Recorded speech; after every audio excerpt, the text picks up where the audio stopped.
Okay, suka buat.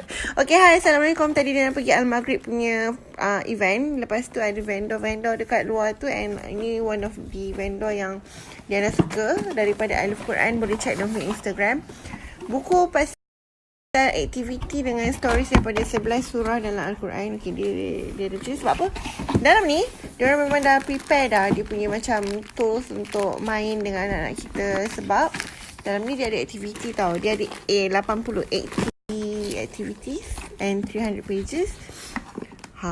Ini vowels lah. Tapi ada juga yang macam alif bata, huruf hijaiyah pun ada juga dalam ni.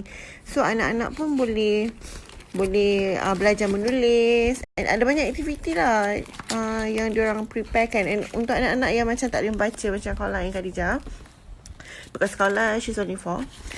So diorang boleh tengok daripada gambar. Diorang boleh tengok visual dia. And kita yang terangkan lah macam rain, macam hujan ni kan, is like one of the mercy from Allah. So boleh explain kat diorang.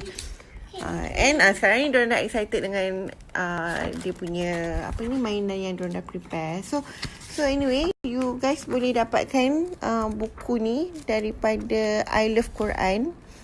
Okay, Diana just boleh tunjuk macam ni je. And Diana baru dapat tadi. InsyaAllah kalau dah buat aktiviti, Diana akan share balik dengan you guys. Okay, so anyways, check iLuvQuran. Okay, bye. Assalamualaikum.